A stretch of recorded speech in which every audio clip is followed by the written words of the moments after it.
Bonjour, c'est mon dernier cours et aujourd'hui je vais parler de l'enfance chez Baudelaire et chez Rimbaud. L'enfance est la première période de la vie qui forme le fondement de l'être humain. Sans savoir comment, nous avons la vague certitude que notre perception du monde, d'autrui et de nous-mêmes et surtout notre affectivité viennent des lointains débuts de notre existence. Nombreux sont les poètes et les écrivains qui tiennent à leur enfance. Baudelaire, comme Rimbaud, attachait une importance première à l'enfance. Par pudeur comme par rejet de ce qu'il appelle prostitution, Baudelaire ne parlait guère de sa propre enfance, mais il a développé ses considérations sur l'enfance dans une perspective moraliste, au point de vue éthique comme au point de vue artistique. Quant à Rimbaud, il est un poète adolescent d'un bout à l'autre de sa carrière. Il se sent toujours proche de l'enfance. Les enfants ont sa sympathie. Surtout, il s'interroge sur sa propre enfance en l'objectivant, mais aussi en la revivant de l'intérieur. Les moments d'introspection infantile sont fréquents dans ses œuvres. Essayons d'aborder l'enfance chez Baudelaire de trois points de vue qui se complètent. C'est d'abord l'enfance comme moment vécu. À de rares occasions, Baudelaire mentionne le bonheur d'une bien courte période de son enfance passée auprès de sa mère, qui venait de perdre son mari et était entièrement disponible pour son fils. Puis, il y a lieu de réfléchir sur l'enfance dans son rapport à la formation de la sensibilité artistique, avec les conditions d'artiste. Enfin, Baudelaire considère souvent l'enfant comme un petit homme déjà doué de l'essentiel de la nature humaine. Ces trois points de vue sont respectivement ontologiques, artistiques et éthiques.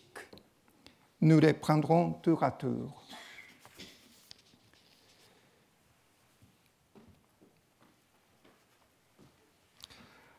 En 1857, Baudelaire insère dans la première édition des Fleurs du Mal deux courtes pièces allusives à son enfance, comme un clin d'œil à sa mère, la servante au grand cœur dont vous étiez jalouse, et je n'ai pas oublié voisine de la ville. Tous les deux sans titre. Quelques mois plus tard, il en fait mention dans une lettre à sa mère, qui ne les a apparemment pas remarqués. J'ai laissé ces pièces sans titre et sans indication claire, parce que j'ai horreur de prostituer les choses intimes de famille. Il dit dans sa lettre. Ces deux pièces seront reprises dans la section nouvellement créée, Tableau parisien, de la 12e édition dans l'ordre inverse, toujours sans titre, aussi discrètement.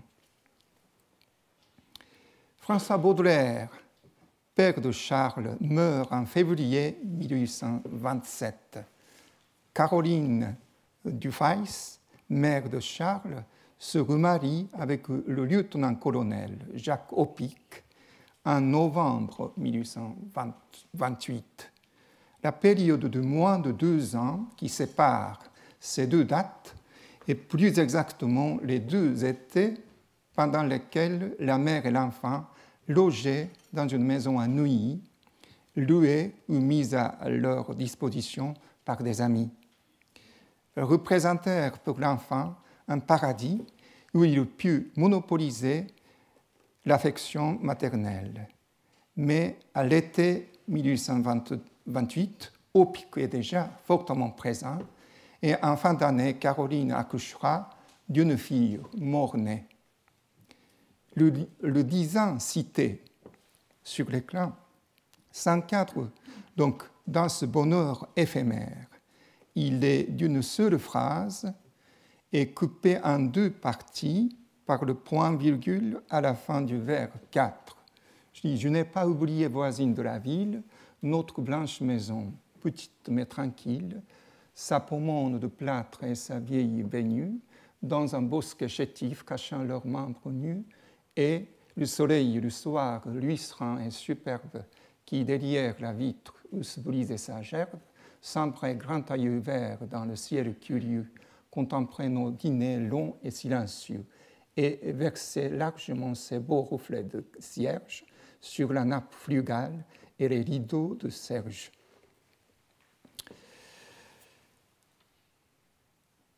Alors, il est d'une surphrase et coupé en deux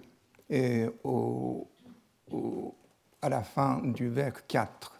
Les 4 premiers vers avec la blanche maison, petite mais tranquille, le bosquet chétif et les statues de Pomone et de Vénus cachant leurs membres nus introduisent le cadre modeste mais serein de l'habitation, alors que tout le reste est consacré à la présence du soleil, personnifié et assimilé à un grand œil curieux contemplant affectueusement la scène des dîners du couple que forment la mère et le fils.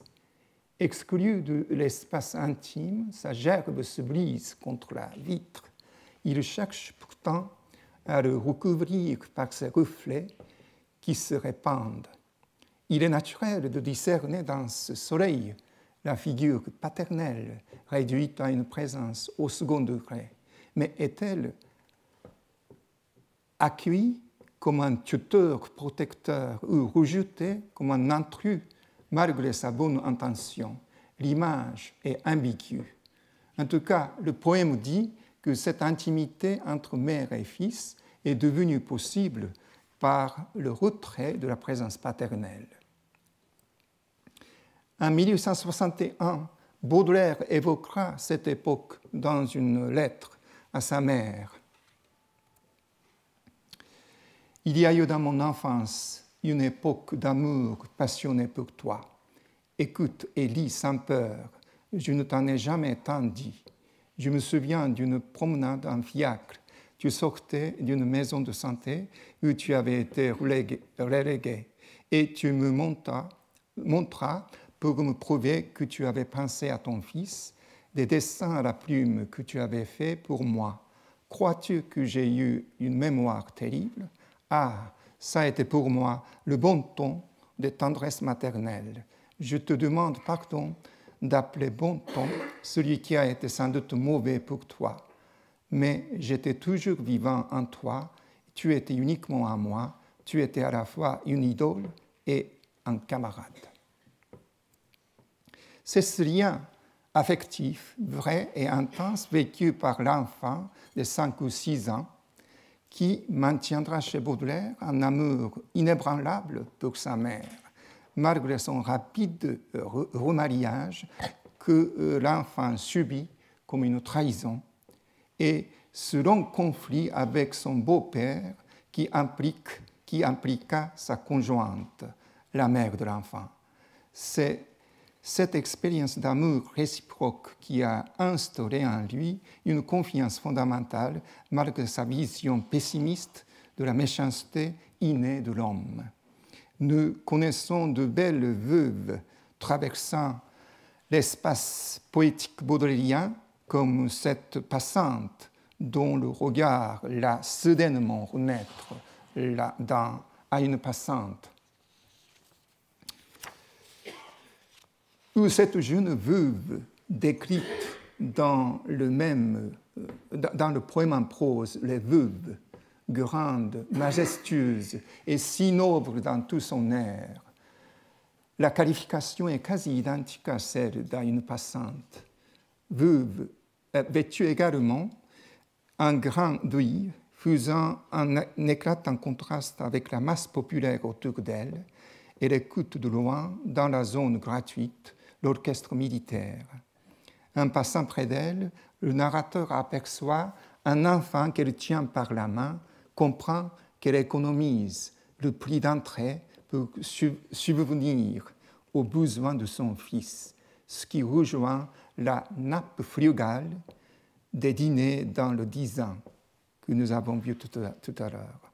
Le narrateur songe à la peine avec laquelle elle doit désormais élever toute seule son enfant turbulent, égoïste, sans douceur et sans patience. Dans tout cela, il y a la projection de sa mère, veuve jeune et belle, et de l'enfant qu'il était.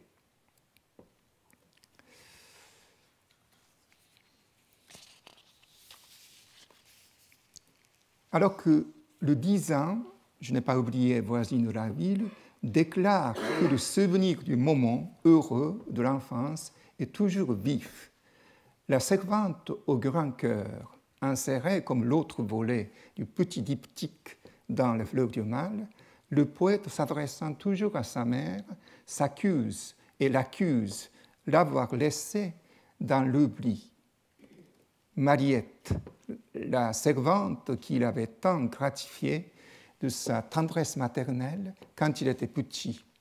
L'oubli ne concerne pas seulement Mariette, mais les morts, les chers pauvres morts, parmi lesquels compte sûrement le feu François Baudelaire. Les deux poèmes suggèrent que l'amour passionné pour la mère, le bonheur d'être à deux avec elle, supposait pour la semi-conscience de l'enfant l'exclusion du père et l'oubli de la servante affectueuse. La jouissance s'accompagnait d'un sentiment de culpabilité. Cela n'empêche pas Baudelaire adulte de recourir mentalement à son père et à Mariette. Voici un passage d'hygiène où il se jure à lui-même. Faites tous les matins ma prière à Dieu, réservoir de toute force et de toute justice, à mon père, à Mariette et à Pau, comme intercesseur. Les prier de me communiquer la force nécessaire pour accomplir tous mes devoirs et d'octroyer à ma mère une vie assez longue pour jouir de ma transformation. De même, on rencontre une prière dans mon cœur mis à nu. Ne me châtiez pas dans ma mère, et ne châtiez pas ma mère à cause de moi. Je vous recommande les âmes de mon père et de Mariette. Donnez-moi la force de faire immédiatement mon devoir tous les jours et de devenir ainsi un héros et un saint. Dans les deux cas, Baudelaire en appelle aux deux morts les plus chers, toujours réunis dans sa profonde intimité, pour agir en faveur de lui et de sa mère. Baudelaire adulte est éloigné dès longtemps du moment paralysiaque de l'enfance, mais il ne cesse de s'y revitaliser par la remémoration. Autour de ce souvenir, il ne cesse non plus de demander comment on demanderait un remède, leur soutien aux âmes de son père et de Mariette, qu'il avait jadis exclu du cœur de son expérience du bonheur. Voilà l'enfance intégrée dans le schème ontologique du poète Baudelaire. Passons maintenant au deuxième point de vue qui est étroitement lié au premier, le rapport de l'enfance à la formation de la sensibilité artistique. Dans Un mangeur d'opium, qui est un curieux amalgame d'une traduction-adaptation de Thomas de Quincy, Confession of an English Opium Eater, et Suspiria de Profundis. Et d'un commentaire, en parlant de l'enfance de l'auteur, Baudelaire souligne l'importance de l'atmosphère féminine dans laquelle celui-ci a été élevé. l'homme qui, dès le commencement, a été longtemps baigné dans la molle atmosphère de la femme, dans l'odeur de ses mains, de son sein, de ses genoux, de sa chevelure et de ses vêtements souples et flottants, y a consacré une délicatesse d'épilène et une distinction d'accent, une espèce d'androgénéité sans laquelle le génie le plus âpre et le plus viril reste relativement à la perfection dans l'art, un être incomplet. Enfin, je veux dire que le goût précoce du monde féminin, mundi muliebris, de tout cet appareil ondoyant, sentient et parfumé, fait les génies supérieurs. À propos de l'androgénéité, le trésor de la langue française indique l'usage baudelairien ici comme sa première attestation. En corrélation avec cette idée du monde féminin, servant de terre nourricière à la sensibilité artistique, Baudelaire expose dans le sens rétroactif le reflet repérable d'une impression ou une vision d'enfance dans l'œuvre d'art. Souvent, en contemplant des ouvrages d'art, non pas dans leur matérialité facilement saisissable, dans les hiéroglyphes trop clairs de leurs contours et dans le sens évident de leur sujet, mais dans l'âme dont ils sont doués, dans l'impression atmosphérique qu'ils comportent, dans la lumière ou dans les ténèbres spirituelles qu'ils déversent sur nos âmes. J'ai senti entrer en moi comme une vision de l'enfance de leurs auteurs. Tel petit chagrin, telle petite jouissance de l'enfant, démesurément grossie par une exquise sensibilité, deviennent plus tard dans l'homme adulte, même à son insu, le principe d'une œuvre d'art. Enfin, pour m'exprimer d'une manière plus concise, ne serait-il pas facile de prouver par une comparaison philosophique entre les ouvrages d'un artiste mûr et l'état de son âme quand il était enfant, quand le génie n'est que l'enfance, nettement formulé, doué maintenant pour s'exprimer d'organes virils et puissants. Baudelaire parle ici comme un critique qui sait lire dans les œuvres d'art au-delà des repères matériels et trop apparents, la vision d'enfance de l'artiste. Mais cette perception du lien fondamental entre l'œuvre d'art et l'impression indicible de l'enfance provient aussi de sa propre expérience de créateur.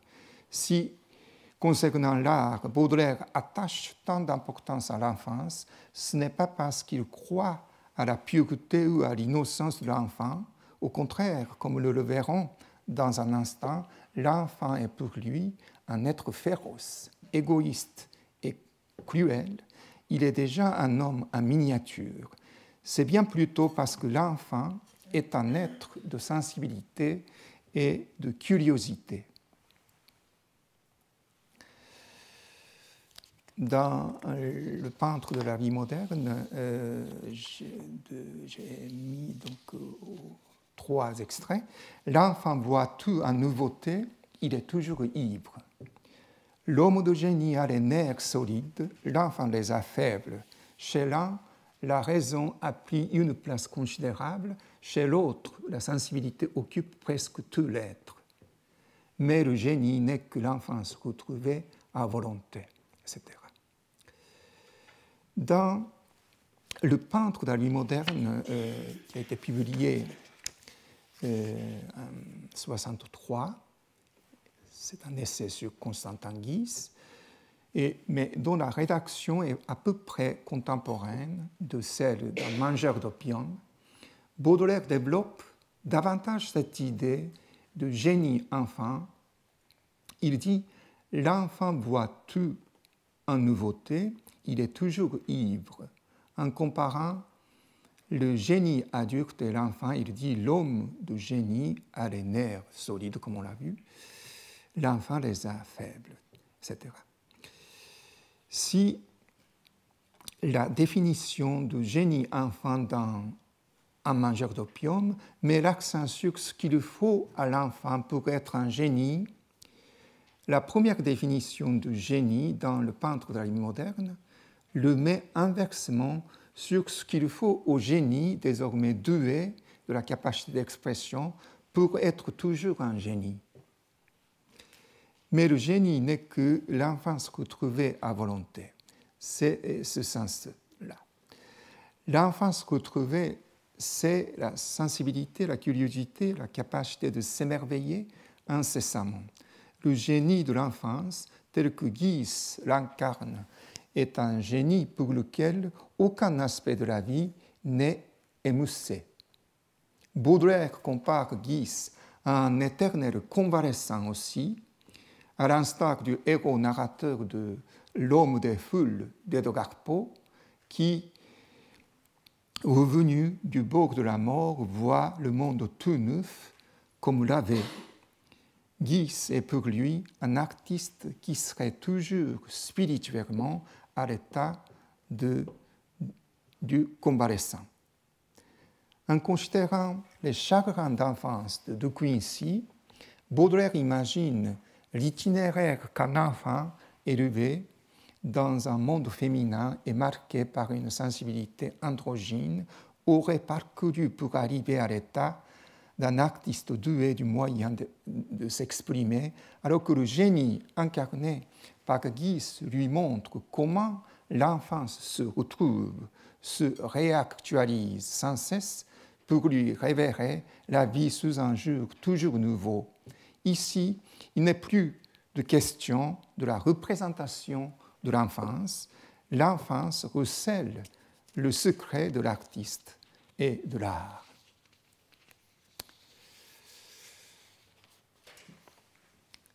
Notre troisième point de vue sur l'enfance chez Baudelaire concerne sa façon de décrire les enfants, de les appréhender sous l'angle moral.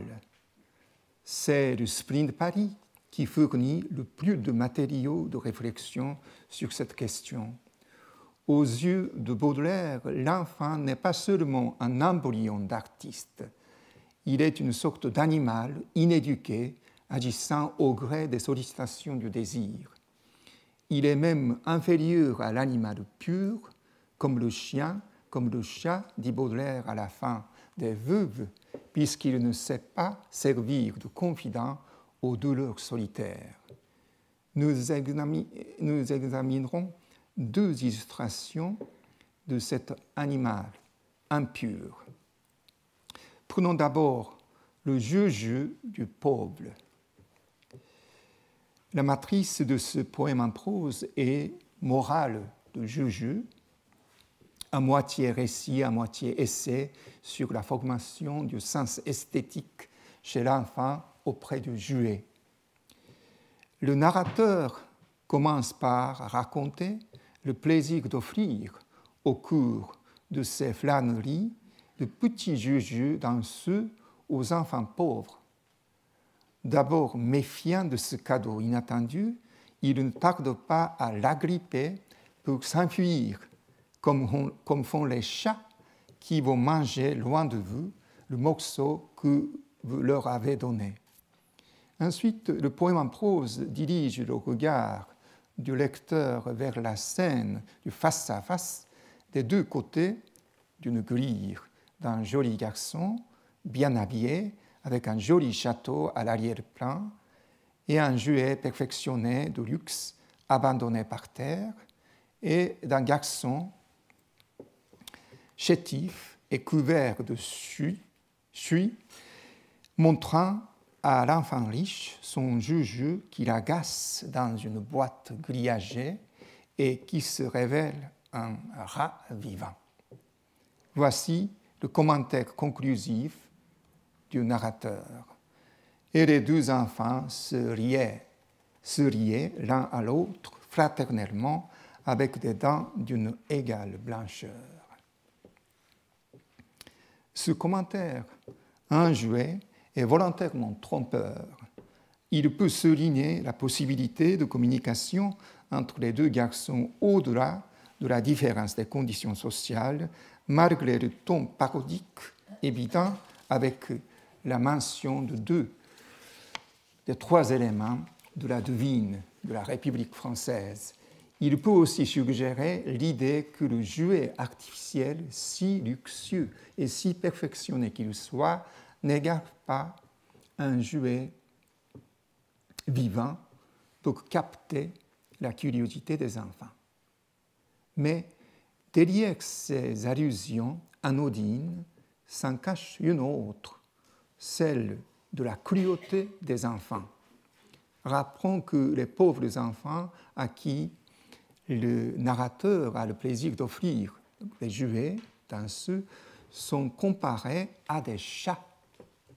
Ils s'enfuient comme font les chats qui vont manger loin de vous le morceau que vous leur avez donné. Agresseur d'un rat vivant et son complice, les deux enfants sont deux chats féroces, cachant derrière leurs dents d'une égale blancheur des dents de bêtes féroces. Leur égalité en blancheur se double d'une égalité en cruauté. La férocité des enfants ont pleinement mis en scène dans le gâteau. Voyageant dans une région montagneuse, purifiée par la grandeur et la beauté du paysage, le narrateur en est venu à ne plus trouver si ridicules les journaux qui prétendent que l'homme est né bon. Il va découper son pain pour un repas quand apparaît un enfant en guenille, farouche, qui regarde avec une convoitise son pain et soupire le mot « gâteau ». Le narrateur lui en offre un morceau dès qu'il le happe avec sa main et recule pour s'assurer de l'offre. Un autre enfant parfaitement semblable le culbute. Dès lors se livre entre eux un combat hideux, sanglant, où l'un arrache une partie de l'oreille de l'autre avec ses dents, celui-ci essayant d'enfoncer ses ongles dans les yeux de son adversaire, jusqu'à l'épuisement, jusqu'à l'émiettement complet du gâteau au bout de son voyage de main en main. Et la conclusion, il y a donc un pays superbe où le pain s'appelle du gâteau, friandise si rare qu'elle suffit pour engendrer une guerre parfaitement fratricide. Ce récit de la férocité inhérente aux enfants, donc à la nature humaine, met également en scène l'illusion du narrateur qui a failli croire à la bonté innée de l'homme et qui manque de lucidité jusqu'à son soliloque conclusif, qui est étrangement à côté.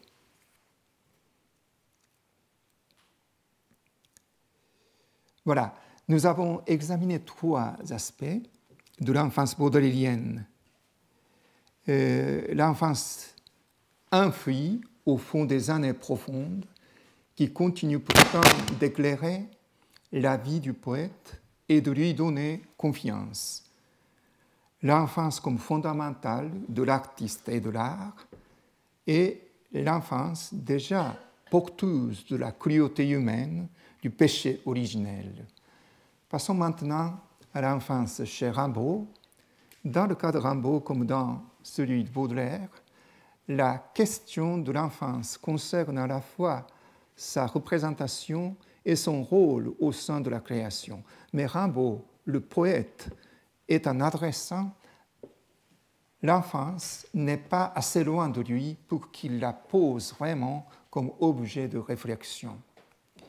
Examinons trois modalités de traitement de l'enfance chez lui, suivant l'axe chronologique. C'est d'abord une enfance qui aurait pu ou pourrait être la sienne, une enfance imaginaire qu'il invente comme étant la sienne ou qu'il attribue à un personnage auquel il s'identifie plus ou moins. Ensuite, il y a des poèmes qui interrogent la propre enfance de l'auteur, comme Les poètes de 7 ans ou Mémoire. Enfin, nous essayerons d'examiner ce que Baudelaire appelait dans un passage cité tout à l'heure une vision de l'enfance de l'auteur. Le plus grand poème des Illuminations intitulé Enfance, composé de 5 parties. Pour aborder le premier type d'enfance, l'enfance imaginaire, prenons un exemple qui n'est pas une vraie œuvre. J'ai beaucoup hésité, mais c'est un écrit précoce, significatif de certains aspects de l'écriture rimbaudien. Dans un cahier de brouillon dont l'écolier Rimbaud se servait vers l'âge de 10 ans, on trouve parmi des textes français latins ou des exercices arithmétiques une prose de fiction composée de 2 parties. La première, intitulée Prologue, se veut d'un beau style avec des phrases périodiques. Le soleil était encore chaud, cependant, il n'éclairait presque plus la terre. Comme un flambeau placé devant les voûtes gigantesques ne les éclaire plus que par une faible lueur, ainsi que le soleil, flambeau terrestre, s'éteignait en laissant échapper de son corps de feu une dernière et faible lueur, laissant encore cependant voir les feuilles vertes des arbres, les petites fleurs qui flétrissaient, et le sommet gigantesque des pins, des peupliers, des chênes séculières. Le vent rafraîchissant, c'est-à-dire une brise fraîche, agitait les feuilles des arbres avec un bruissement à peu près semblable à celui que faisait le bruit des eaux argentées du ruisseau qui coulait à mes pieds. C'est horriblement long. Les fougères courbaient leur front vert devant le vent. Je m'endormis non sans m'être abreuvé de l'eau du ruisseau. Au point de vue de l'esthétique du style, le petit Rimbaud laisse pas mal de maladresse.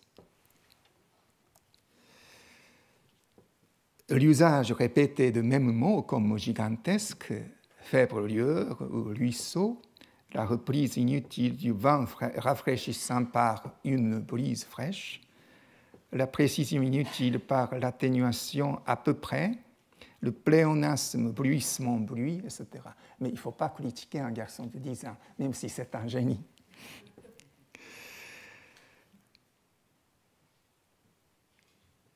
Mais en mesurant l'équilibre entre la proposition principale et la subordonnée, en insérant des gérondifs et des propositions principales ou relatives, le petit Arthur s'efforce de rédiger un texte d'une haute tenue sur le thème romantique de la lumière du soleil couchant. Ce paysage s'adresse à la fois à la vue, à l'ouïe et au toucher. Rimbaud se situe dans cette nature sensorielle, abstraction faite de l'imperfection stylistique. Il est tout près de sensations par les soirs bleus d'été, j'irai dans les sentiers. À la fin du prologue, le héros narrateur s'endort et la seconde partie est consacrée au contenu du rêve qu'il fait ainsi. Le rêve est situé à Reims au début du XVIe siècle. Il porte sur sa propre famille. Le lien du rêve et de l'autobiographie fait penser au désert de l'amour ou à une partie d'une saison d'enfer, mais cette comparaison n'est peut-être pas raisonnable. Le portrait des 2 personnages évoqués est intéressant par leur écart par rapport à la réalité. Le père dans le rêve est militaire comme le père réel de Rimbaud. Il s'occupe du bien de son fils, contrairement au père réel qui était le plus souvent absent et qui, d'après les biographes, s'occupait peu de ses enfants, même quand il était de retour en congé. La mère Rachel était une femme courageuse et fière qui avait toujours aidé son père dans les travaux des champs à la place de sa propre mère, morte jeune, et de ses frères. Après son mariage, elle se heurta à son mari, qui lui aussi était un homme intransigeant. Mais Rimbaud, d'une part, exagère l'âge du père imaginaire au moment de sa naissance, 48-40 ans, 50 ans, au lieu des 40 ans du père réel.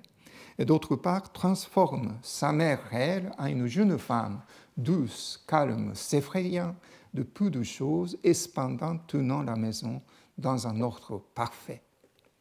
On dirait que c'est là un rêve compensatoire. Mais le récit de rêve prend ensuite une tournure inattendue.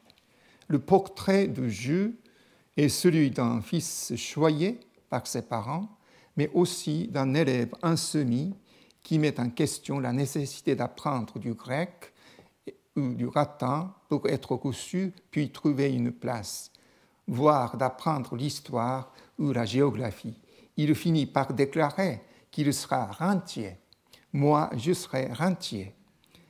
La prose de fiction qui commençait par une belle phrase périodique s'achève par une litanie d'imprécations contre le système scolaire. Certes, on ne doit pas surestimer quelque chose d'écrit dans un cahier de brouillon où toutes sortes de caprices sont permis, mais dans ce renversement se repère l'impulsion qui condamne toute illusion. Le sens du réel intervient toujours dans le rêve. Cette prose écrite à l'âge de 10 ans anticipe déjà, fût-ce d'une façon rudimentaire, l'allure typiquement rambardienne.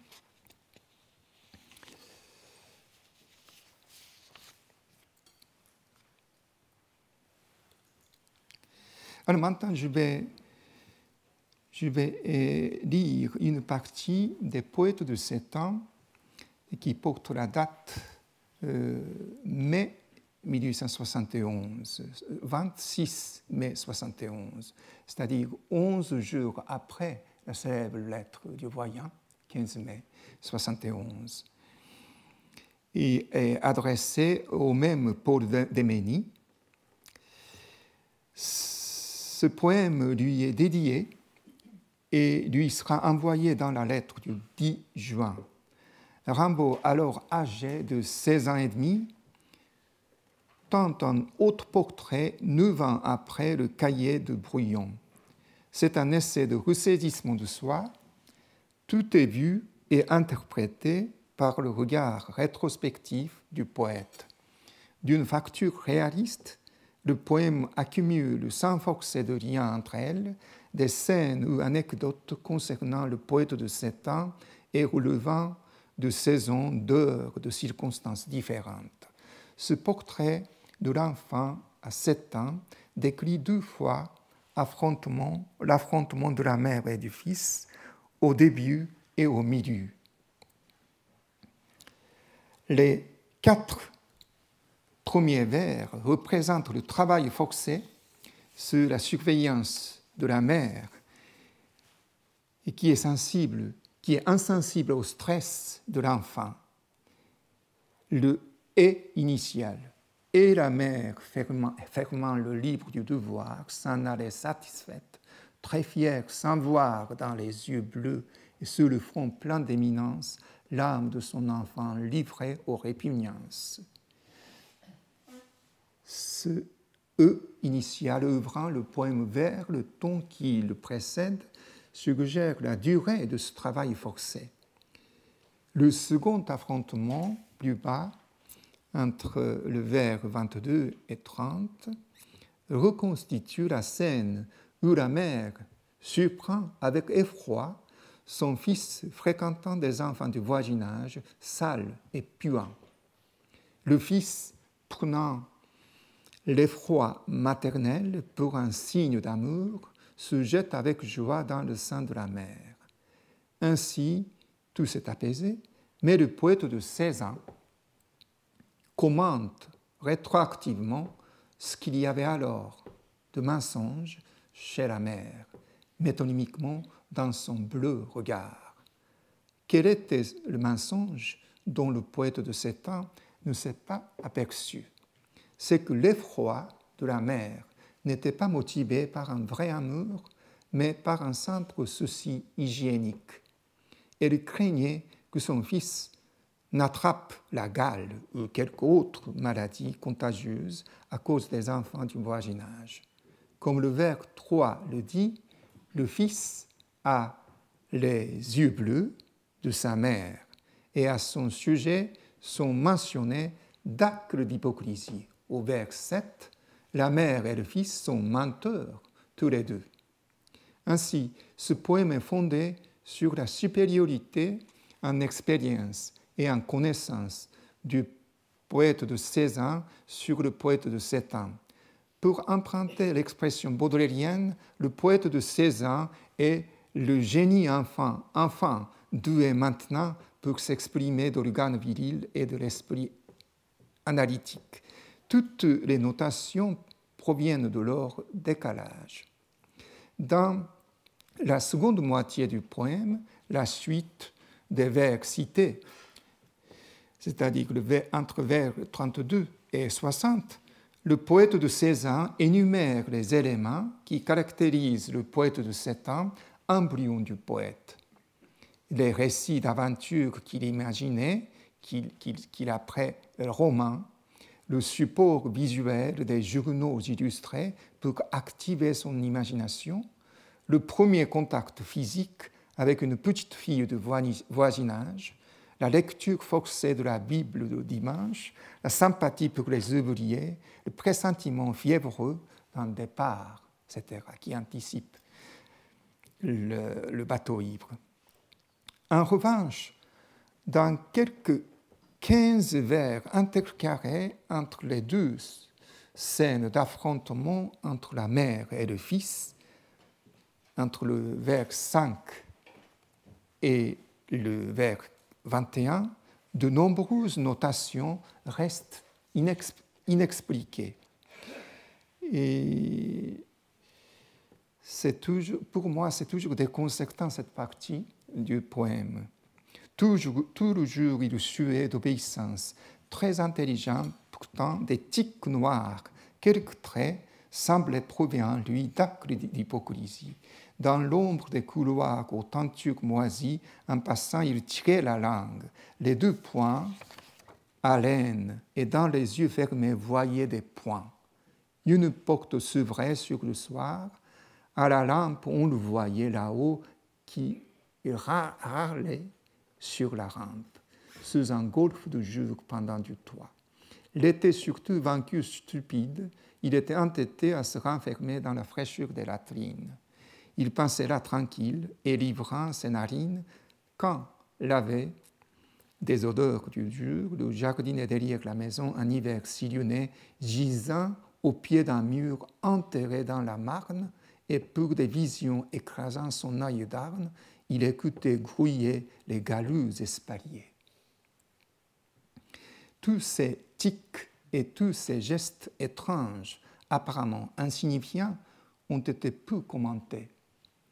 Ils manifestent la pression de la mère et la psychophilologie de l'enfant opprimé.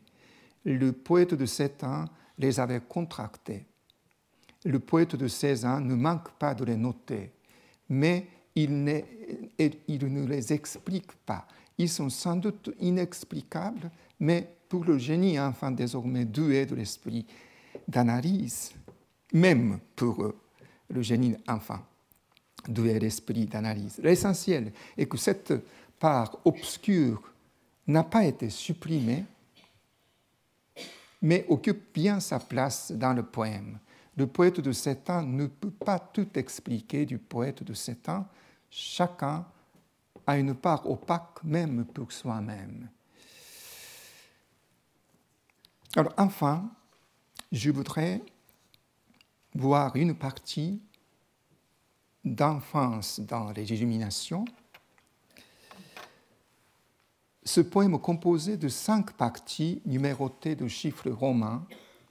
Vu les manuscrits, le contenu de chaque partie, 5 textes.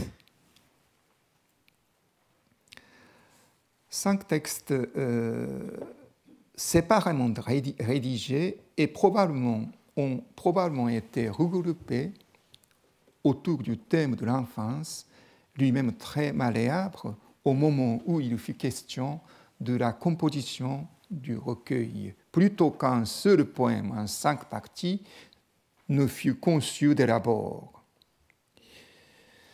Il n'est plus question d'inventer une enfance imaginaire ni de se ressaisir dans un autoportrait de verbe réaliste, mais de restaurer une certaine impression d'existence dans l'enfance. Les 5 textes sont très variés, mais l'ensemble est marqué de vagues sensations d'ennui, de solitude, de vide, d'absence, d'exclusion, d'enfouissement, d'enfermement, etc. Tournons le texte 2, qui est le plus subtil dans l'expression de l'inquiétude quasi impersonnelle de l'existence dans l'enfance.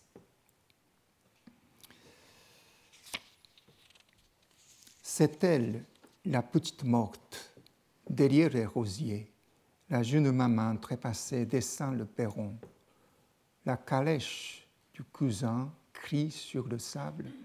Le petit frère, il est aux Andes, là, devant le couchant, sur le plaidoyer. Les vieux qu'on a enterrés tout droit dans le rempart au giroflée. Laissant des feuilles d'or entourent la maison du général. Ils sont dans le midi.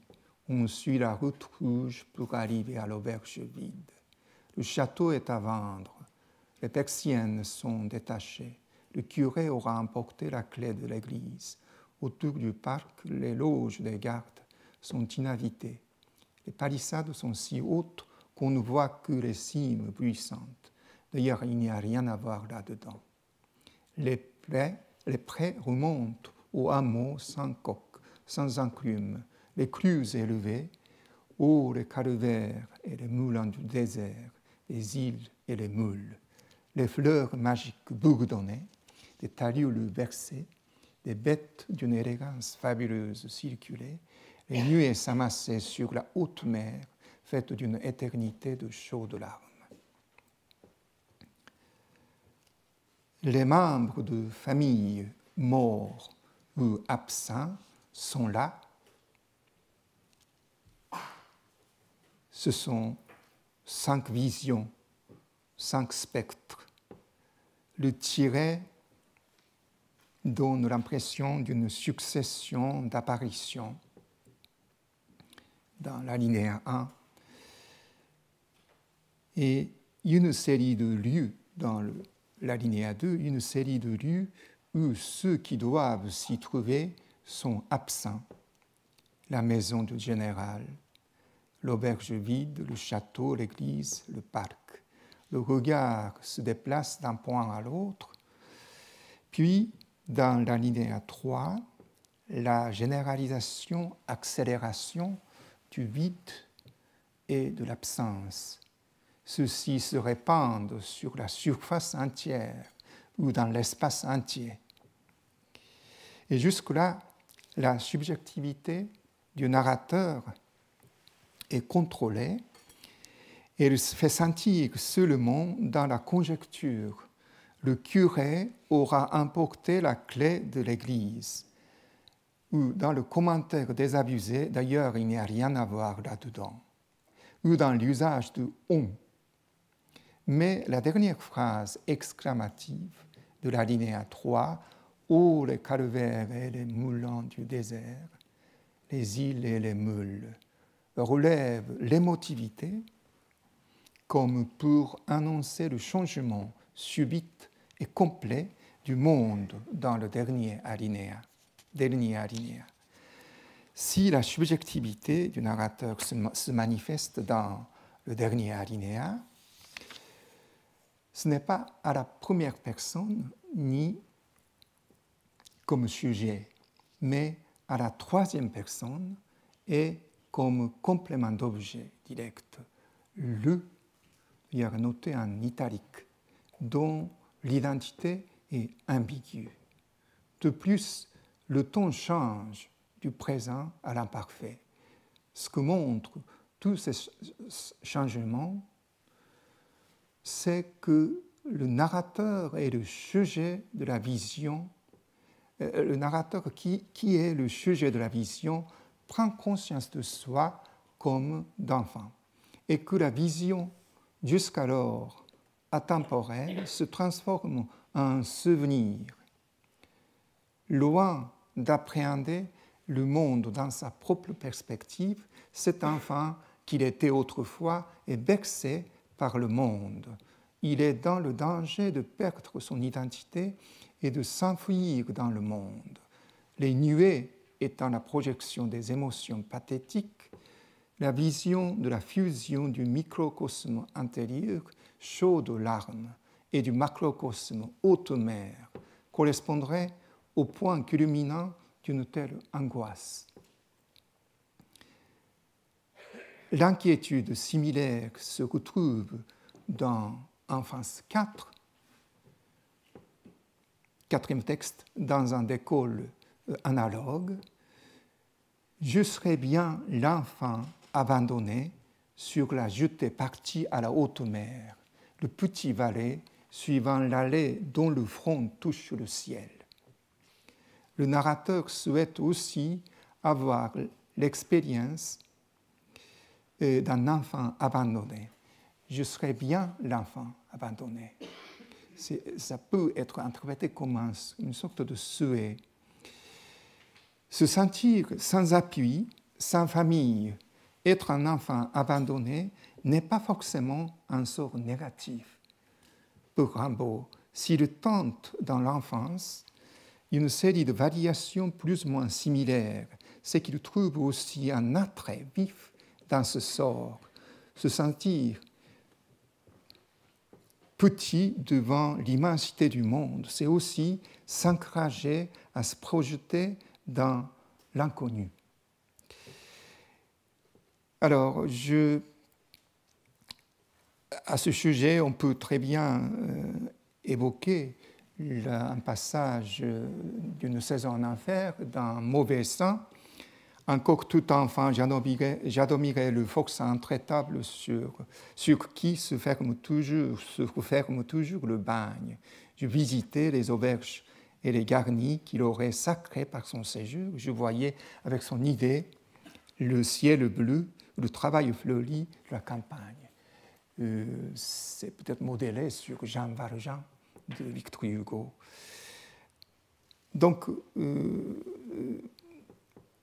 le sentiment de solitude est assez ambigu dans l'enfance et chez Rimbaud. Mais ce qu'on lit, ce qu'on voit dans l'enfance, c'est une sorte il me semble que c'est une sorte d'introspection enfantine effectuée par un adulte. Voilà, à peu près. J'ai préparé un texte un peu trop court aujourd'hui. Alors, j'ai à peu près tout dit. Et alors, avant de terminer, donc, je voudrais remercier encore au professeur Antoine Compagnon qui m'a accordé cette occasion. Et je vous remercie toutes mes auditrices, tous mes auditeurs, de m'avoir suivi avec une attention, avec une écoute si attentive. Merci.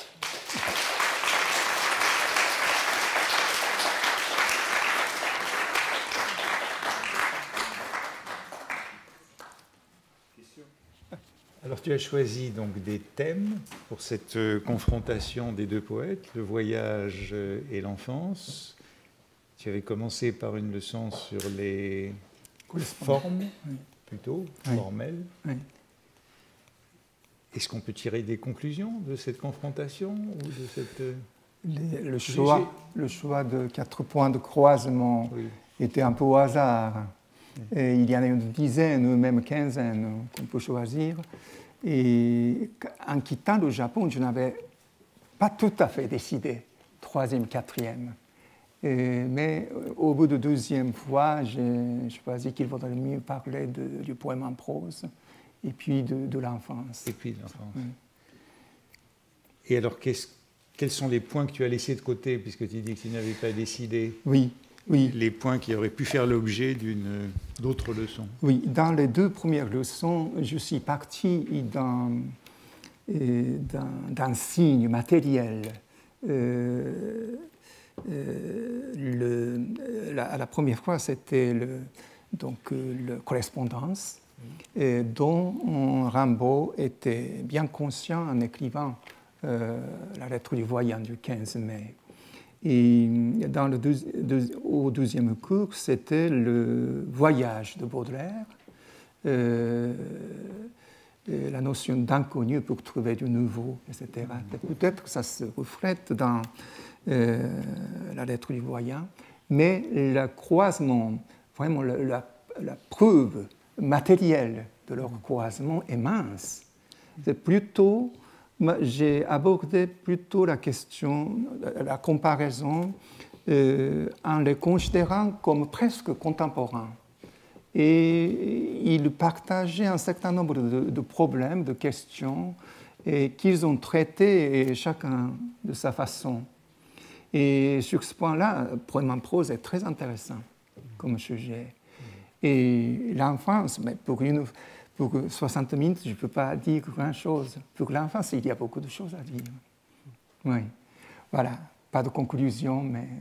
Ce que je remarque tout de même, c'est que dans chacune de tes leçons, la partie que tu consacres à Baudelaire est plus déterminée.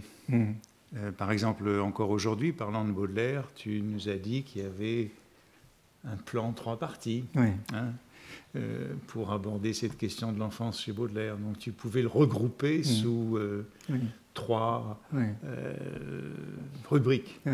Tandis que lorsque tu passes dans la seconde partie à Rimbaud, tu vas vers de plus grandes perplexités. 3 parties, 3 modalités de représentation de l'enfance.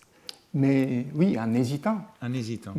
Tandis que j'ai l'impression qu'avec Baudelaire, à chaque fois, tu es plus délibéré. Ah oui. Y compris sur le poème en prose, où tu avais... parce que Baudelaire l'a lui-même théorisé. Donc oui, peut-être bien. Parce que autour des textes poétiques, il y a beaucoup de choses quand même. Beaucoup de textes qui aident notre compréhension. Tandis que chez Rimbaud, il n'y a que les textes. C'est ça. D'où la plus grande perplexité ou incertitude sur le... Oui. Et là, tu as encore avoué devant ces textes de Rimbaud combien certains des moments de ces textes te laissaient, perplexe à la fin de ces lectures.